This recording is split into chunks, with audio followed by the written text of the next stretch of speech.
Chihuahua was delighted to see that Victor had arrived through the main door this time, instead of the window like before. But as he stood near the window, Victor was bothered about something. He wanted to know why there were so many people gathered outside from where they were. The local citizens of the town had gathered happily, holding banners filled with heart shapes and showering Victor with words of praise. Our boy has now officially become some sort of K-pop idol. Chihuahua explains that the news about his return had spread throughout the empire, and that everyone came here to welcome him back. Victor could only comment that it was annoying while holding his head as the door to the room opened suddenly. Our dear sweet angel, Pomerian had arrived, shouting at Victor and calling him daddy. As he patted her head, he told her to call him uncle instead of daddy, but she was too excited. Holding something within her tiny hands, Pomerian tells Victor to look at what it is. She happily announces to everyone that she had caught a mouse. Victor looks at it and warns her that even though it was a cute rodent, since it was dead, she needed to be careful to not catch the Black Death. He then moves on to ask Chihuahua about whether the problems within Underdog City had been resolved. He reports to Victor that thanks to Cindy, they had all been resolved successfully. He even mentions that she was an excellent worker, but as he opens the drawer of the table, he informs Victor that there was a case that even Cindy couldn't find any leads on. Catching Victor's attention, placing an envelope onto the table labeled F10, Chihuahua reports that in recent years, children from the slums have been going missing one after the other. The children hadn't been kidnapped since no one had contacted the parents, and they hadn't been seen on the black market. So they couldn't figure out the motive behind the abductions of the children. All the children had disappeared without a trace, so it definitely wasn't the monsters. But although there isn't any physical evidence, Chihuahua was sure that it was done by the same person. After reading the report that Chihuahua had given him, Victor's face was immediately filled with dread as he gripped the papers tightly in his hand. The children's disappearance case of the Underdog City was exactly similar to what he was framed with in his past life. But he was confused as this event was supposed to happen several years later, since he knew that this case was related to something else. But as they were discussing the case, Pomerian shouts at them to look at her. She proudly shows off the dead mouse from before, who stood healthy and alive on her arm this time. Pomerian had brought it back from the dead, leaving Victor and Chihuahua in a state of shock and confusion as they were stunned by what was happening. So he asks her if she had really brought the mouse back to life. She happily tells them that she did with a bright smile on her face. Looking at her playing with the once dead mouse, Victor thought about how he was now certain that she had brought it back to life, making him wonder if it was voodooism, which uses mana from another dimension. So then, he asks Pomerian about when she discovered that she could do such a thing. With her tiny hands, she started to count back the number of nights, and ended with 3 nights ago. She reveals to Victor that simply copied what her tribe's people did. Hearing that, a nervous sweat drop drips down his face as Victor thought about how one of the Lococo tribe's villages found Pomerian, which made him think that they had acquired black and evil spirit magic. In the Baskerville and Morg clan, which are known for their geniuses, children need to be at least 8 years old to use magic. But compared to them, our little angel, Pomerian, who is 5 years old, is able to use another dimension's mana which is difficult to sense. A magical genius from the Baskerville family, more specifically, a black magic genius at that. Victor could only think of Hugo's completely enraged face once he found out about this. He believes that Hugo would call for her immediate execution, knowing that she uses black magic and has barbarian blood too. Thinking that he knew Hugo well, Victor believed that it would be best for Pomerian and Hugo to never meet one another. As he thought about it, Chihuahua appeared near the window just as a pigeon arrived. Turns out, the pigeon was used to deliver a message on a note. Looking at it instantly brought shock to Chihuahua's face as he read it. He immediately calls out to Victor, telling him that it was bad. Chihuahua's words started to come out in pieces as he read out the contents of the letter, revealing something from the main house. Unable to understand his words, Victor tells Chihuahua to speak slowly and calmly. After catching his breath, Chihuahua reveals that the patriarch was coming here in person. And so, Hugo makes his appearance. The scene changes to cups of tea placed on the table. Chihuahua stood behind Victor as Barrymore does the same but behind Hugo. Father and son continued to simply stare at one another as time went by while the room was dead silent. Hugo was the first to speak, stating the fact that Victor had returned.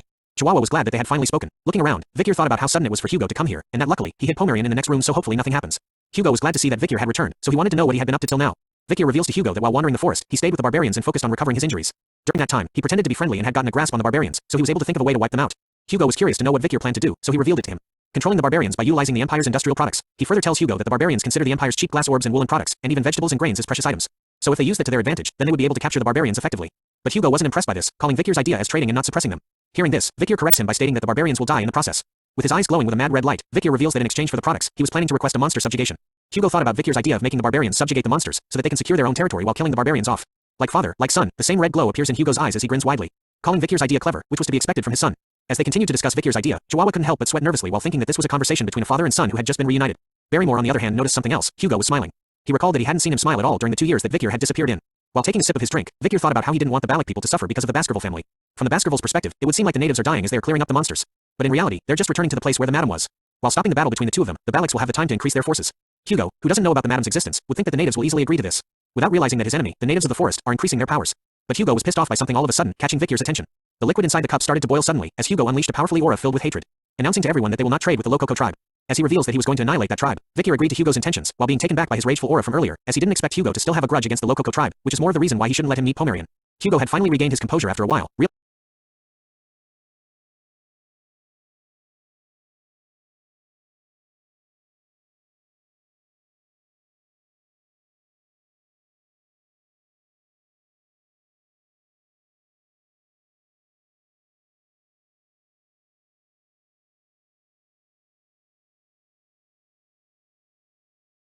Hugo to still have a grudge against the Lococo tribe, which is more of the reason why he shouldn't let him meet Pomerian. Hugo had finally regained his composure after a while,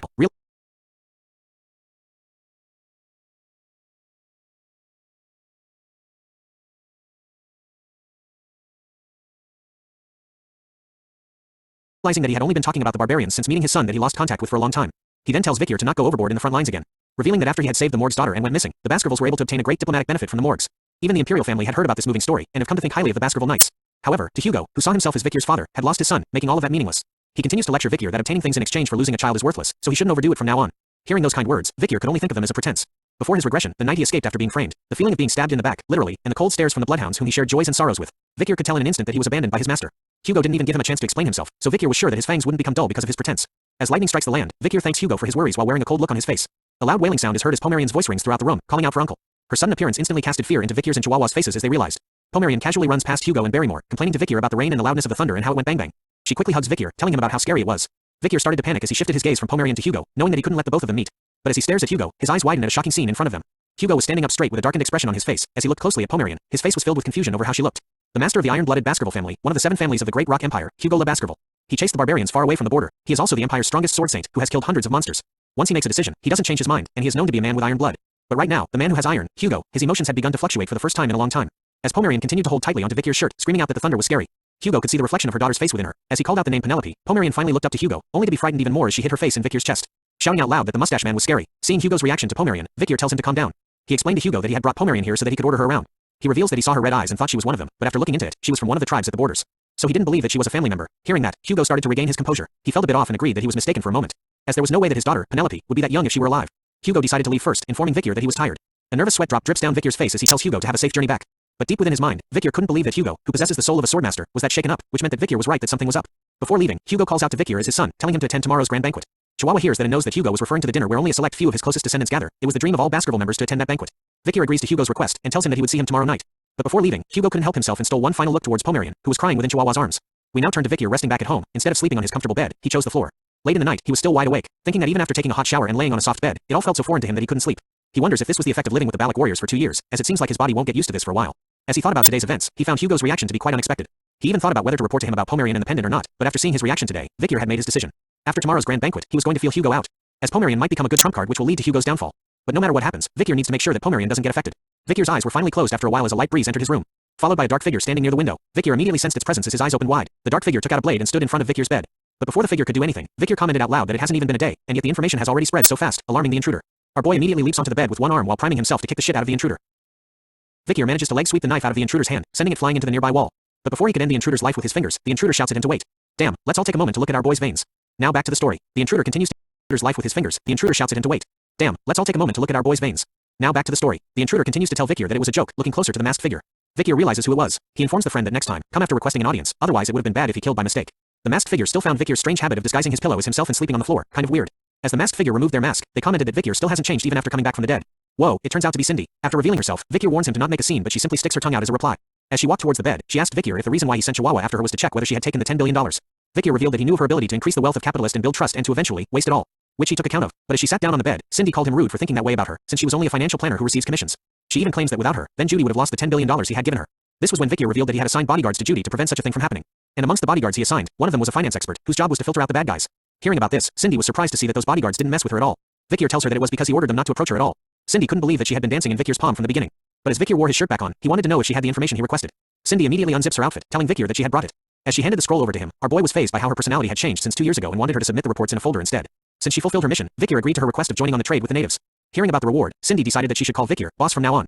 Looking at the report that Cindy had given, Victor could see that it was the information regarding the people attending tomorrow's banquet. He also knew that he would have been invited to the grand banquet as long as he made a great contribution. The first report was about Hugo le Baskerville, showing his rank as patriarch, status as marquis, and his military prestige as swordmaster. But Victor knew almost everything about Hugo, so he decided to skip this part of the report. Moving on, something catches his attention. He could see that Boston Terrier and Great Dane were attending the banquet as well. Boston Terrier le Baskerville, rank as the commander of the Pitbull Order Senator. Status as count and military prestige as the highest-ranked graduator. A side note about him is that he is Hugo le Baskerville's half-brother. Does not like to be restrained and is quite aggressive and short-tempered. Next up is Great Dane le Baskerville, who holds the rank of commander of the Mastiff Order Senator. Status as count and military prestige as the highest-ranked graduator. A side note about him is that he is also Hugo le Baskerville's half-brother. Although he tries not to get involved with others, he is on bad terms with Count Boston Terrier. Looking at the report, Victor wonders why these two people who don't attend internal house events would be attending this one. Cindy replies that it was probably because they wanted to meet the young legend of the Baskerville clan who came back from the dead. And they probably wanted to take Victor into their own orders. Hearing that from her, Victor could sense that it was going to be an exhausting day for him tomorrow. Next on the report is Osiris le Baskerville, ranked as a member of the lower house. His status is viscount with the military prestige as the highest-ranked graduator. A side note is that he is Hugo le Baskerville's eldest son and is currently ranked first in line for succession. Cindy reveals more information that the eldest son who is growing up to become the spitting image of Hugo ever since he was younger has obtained the swordsmanship at the level of the 7 counts. He had also been evaluated to reach the level of swordmaster soon. Victor thought about the time before he regressed. He had seen Osiris from afar a few times. He was a cold and reserved person who doesn't even greet his own subordinates, let alone his younger siblings of the direct bloodline. Knowing this, Cindy was curious about who was stronger, Osiris who's the strongest within the Baskerville clan excluding the patriarch and the 7 counts, or the main character Victor. We all know the answer to that, right? But instead of answering her, Victor warns her to not try and grasp their combat abilities. Next on the list was someone who Victor thought was in the middle of isolation training, but instead was coming back to attend the grand banquet. It was someone named Seth le Baskerville, ranked as the underdog city's consul, member of the lower house. He holds the status of shadow count and has the military prestige mid-ranked graduator. A side note is that he is Hugo le Baskerville's second son and is currently second in line for succession. Compared to his older brother, his talent in swordsmanship is lacking and he was rather weak from a young age. His personality isn't like the other Baskervilles. He is gentle and kind. When he was persecuted by Hugo for being weak. The bloodhounds who were dying as though they were trash. He was the only one who cried for them. He was also the only person that Vikier respected in the Baskerville family. Vikier couldn't believe that he was able to meet him at this time. As he looked through the remaining reports, he could see a few familiar faces and immediately placed them down. Surprising Cindy, who wondered why he read through the remaining reports briefly as she did her best to investigate them. Vikier tells her it's because he knew who these guys were very well. It's our favorite triplets. With his sinister bloodhound aura activated, Vikier smiles while looking at the reports of everyone. Knowing that with these people around tomorrow at the grand banquet, a lot of interesting things will definitely happen. Thanks for watching the latest part from the voice